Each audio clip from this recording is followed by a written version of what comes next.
नमस्कार। प्रभा साक्षी पॉडकास्ट में आप सभी का स्वागत है। आज के इस पॉडकास्ट में हम बात करेंगे बंगाल के रक्त चरित्र की, जहां हिंसा ही है सत्ता के संस्कार और खून से सनी है वहां की सियासत। तो आइए सुनते हैं आज के इस पॉडकास्ट को। लेकिन उससे पहले अगर आपने हमारे चैनल को सब्सक्राइब नहीं किया है तो जरूर कर लें, ताकि आप रोज ऐसे ही इंटरेस्टिंग और जानकारीपूर्ण पॉडकास्ट सुन सकें। बंगाल के बीरभूम जिले में तृणमूल कांग्रेस नेता की मौत के बाद 9 लोगों की हत्या हिंसा की लंबी और खूनी सूची में एक और घटना है, जिसने पिछले 6 दशकों से राज्य को झकझोर कर रख दिया है। 1959 के खाद्य आंदोलन से शुरू हुआ सियासी हिंसा का दौर 6 दशक बाद भी बदस्तूर जारी है। बदला है तो बस सत्ता परिवर्तन के साथ इसका स्वरूप और उद्देश्य। विशेष रूप से राजनीतिक हिंसा 1960 के दशक की शुरुआत से बंगाल के सामाजिक और राजनीतिक परिदृश्य का एक अभिन्न अंग रही है। कम्युनिस्टों के काल से निकलकर तृणमूल के हाथों में राज्य की सत्ता को आए एक दशक से ज्यादा बीत चुके हैं, लेकिन राज्य की रक्त चरित्र तस्वीर फिर भी नहीं बदली है। जब से कम्युनिस्टों ने राज्य में अपनी उपस्थिति दर्ज करना शुरू किया, तब से बंगाल में लड़ाई बहुत हिंसक और भयानक होती चली गई। क्रूर वर्ग संघर्ष और उनके पवित्र ग्रंथों में स्वीकृत वर्ग शत्रुओं के विनाश की वकालत के साथ कम्युनिस्टों ने राजनीतिक हिंसा की संस्कृति को जन्म दिया। आलम यह है कि 1960 के दशक से राज्य इसकी चपेट में है।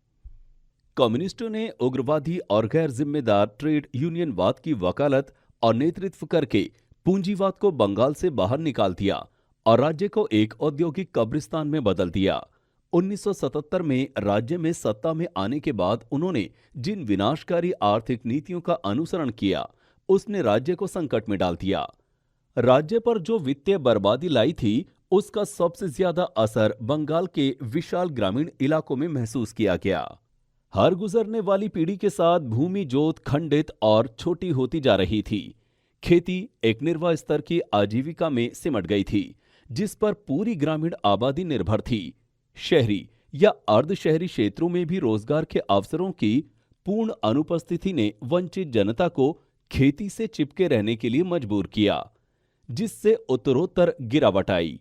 यद्यपि कम्युनिस्टों ने भूमि सुधारों को क्रियान्वित किया और ऑपरेशन बरगा के तहत भूमिहीन खेत मजदूरों को सीलिंग अतिरिक्त भूमि का पुनः वितरण किया, लेकिन इसका लाभ जल्दी ही कम हो गया, क्योंकि कम्युनिस्ट सुधारों को आगे बढ़ाने और कृषि क्षेत्र का आधुनिकीकरण करने में विफल रहे।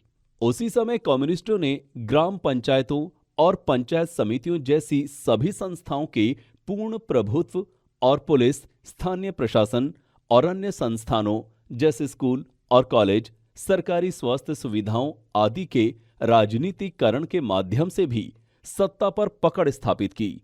केवल पार्टी में वफादार या स्थानीय कम्युनिस्ट नेताओं या अप्रेंटिस के साथी और चापलूसों को शिक्षक, डॉक्टर, पुलिसकर्मी और सरकारी अधिकारियों के रूप में नियुक्त किया गया था, और स्वाभाविक रूप से वे अपने उपकारों के फरमानों को लागू करेंगे। हत्याओं के माध्यम से राजनीति। बंगाल लंबे राजनीतिक हिंसा का लंबे समय से बेहद पुराना इतिहास रहा है। अपने उत्तराधिकार में नक्सली आंदोलन राजनीतिक हिंसा का प्रमुख कारण था, लेकिन नक्सली कार्यकर्ताओं को गैर कानूनी घोषित कर दिया गया। राजनीतिक हिंसा का सिलसिला 1990 के दशक में शुरू हुआ, जब सत्तारूढ़ माकपा कार्यकर्ताओं और कांग्रेस कार्यकर्ताओं के बीच लगातार झड़पें होती थी। एक घटना में युवा कांग्रेस के मार्च का नेतृत्व वाली पश्चिम बंगाल की वर्तमान मुख्यमंत्री ममता बनर्जी को जुलाई 1993 में गंभीर चोटें आई थी। पुलिस फायरिंग में 14 लोगों की मौत हो गई। ममता बनर्जी ने चोटों के इलाज के लिए अस्पताल में कुछ सप्ताह बिताए। माकपा बनाम टीएमसी। जब ममता बनर्जी ने टीएमसी की स्थापना की और कांग्रेस बाद में कमजोर हो गई, तो सीपीआई-एम कैडर और उनकी पार्टी के कार्यकर्ताओं और समर्थकों के बीच अक्सर राजनीतिक झड़पें हुई। जनवरी 2001 में माकपा कार्यकर्ताओं ने कथित तौर पर टीएमसी सहित प्रतिद्वंद्वी संगठनों की एक बैठक को निशाना बनाया। घटना में 11 लोगों की मौत हो गई थी। 2007 में मेदिनीपुर का नंदीग्राम राजनीतिक हिंसा का केंद्र बना, जब माकपा और टीएमसी समर्थकों के बीच झड़पों में 14 लोगों की मौत हो गई। इस हिंसा ने ममता बनर्जी को बंगाल की विपक्षी राजनीति के केंद्र में पहुंचा दिया। राजनीतिक हिंसा में जान गंवाने वाले लोगों की संख्या कितनी? ममता बनर्जी के उदय ने बंगाल में अधिक बार राजनीतिक संघर्ष देखा। जनवरी 2011 में पश्चिम मेदिनीपुर में 14 लोग मारे गए थे, क्योंकि बंगाल विधानसभा चुनाव की ओर बढ़ रहा था। महीनों बाद उनके अभियान ने बंगाल में माकपा के लगभग 35 साल के शासन को उखाड़ फेंका। वाम मोर्चे के शासन के दौरान राजनीतिक हिंसा में कितने लोग मारे गए, ये अलग अलग दावों के कारण पता लगाना मुश्किल है, लेकिन दर्ज संख्या बहुत अधिक है। 1997 में तत्कालीन मुख्यमंत्री बुद्धदेव भट्टाचार्य जी के एक बयान ने 1977 और 1996 के बीच बंगाल में राजनीतिक हत्याओं की संख्या 28,000 बताई। वामपंथी शासन समाप्त होने से एक साल पहले मुख्य धारा के साप्ताहिक अखबार ने 1977 और 2009 के बीच राजनीतिक हत्याओं की संख्या को 55,000 बताया था। नया हिंसा चक्र और निशाने पर बीजेपी कार्यकर्ता। अब ममता बनर्जी के मुख्यमंत्री के रूप में अपने तीसरे कार्यकाल के साथ बंगाल की राजनीतिक हिंसा में टीएमसी और भारतीय जनता पार्टी समर्थकों के बीच झड़पें देखी जा रही हैं। 2019 के लिए राष्ट्रीय अपराध रिकॉर्ड ब्यूरो एनसीआरबी की रिपोर्ट के अनुसार राजनीतिक हत्याओं में बंगाल राज्यों की सूची में सबसे ऊपर है। अगस्त 2021 में केंद्रीय गृह मंत्रालय ने संसद में एक प्रश्न के उत्तर में बताया था कि बंगाल में सबसे अधिक 18 राजनीतिक हत्याएं हुई। हालांकि बंगाल में टीएमसी की प्रमुख प्रतिद्वंद्वी भाजपा राजनीतिक हत्याओं की संख्या को बहुत अधिक बताती है।